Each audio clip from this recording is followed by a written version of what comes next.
Shel Silverstein's story, The Giving Tree, was first exposed to me when I heard a preacher use it in a sermon illustration. And the story goes something like this. Now, there was a little boy, and he went and he found this apple tree. And he loved the tree, and he climbed in its branches, and he ate its apples, and he rested under the shade that it provided. And this boy, he loved the tree, and the tree loved him. And the tree would say to him when he came, he'd climb in my branches and eat my apples and be happy. Well, it turns out he did a lot of this when he was a little boy, and he went away for a while, and after a long time of not coming back to the tree, the boy finally arrived. And the tree said to the boy, "Won't you climb in my branches and eat my apples and rest in the shade that I provide?" And the boy said, "I've grown weary of these things. I need money. I want to go buy things. Do you have any money you can give me?"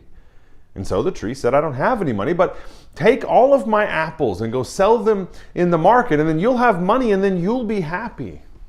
So the boy gathered all the apples and he went away, and the tree was happy, though not really.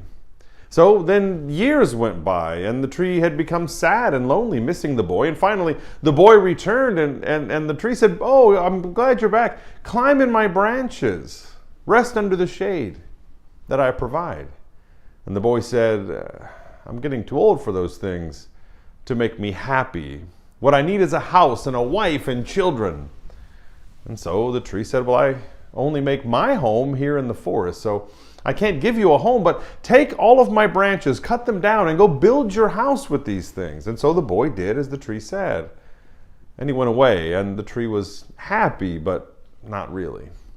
And now many years passed, and the boy came back, and he was disillusioned now, an older man, and he said, "I'm not going to be at peace here in this place. Though the tree insisted, climb my trunk and just sit under the shade and be with me." And he said, "I'm not going to be happy in this place. I want to sail away. Can you give me a boat?" And the tree said, "I don't have a boat, but cut down my trunk and make from the trunk a boat and sail away and be happy." Well, so the boy did. And now a middle-aged man, he sailed away, and the tree, now barely a stump, was happy, but not really. So now many years went by, and now an elderly man returned to the tree.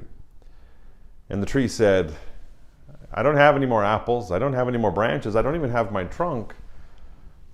What can I do? What can I offer?" The old man said, "It doesn't take that much to make me happy these days. I just need a place to rest." And so the tree, now only a stump, said, "Well, I'm just an old stump, but won't you sit a while? I can provide a place for you to sit." And so the boy did.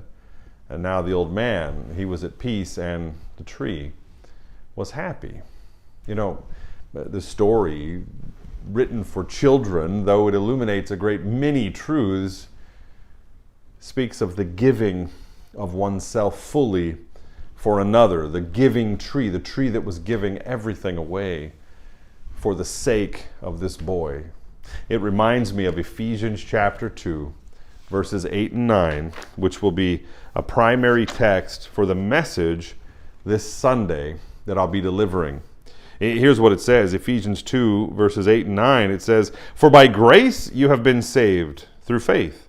And this is not your own doing. It is the gift of God, not a result of works, so that anyone may boast." Not a result of works, so that anyone may boast, but the result of grace, and grace alone. This Sunday, we'll embark on a sermon series covering several of the great hymns of the Christian faith. I don't know exactly which ones we'll do over the next couple of months, but we will begin with the beginning, Amazing Grace. And I'm going to give you a little bit of the background and then a little bit of the meaning of the hymn.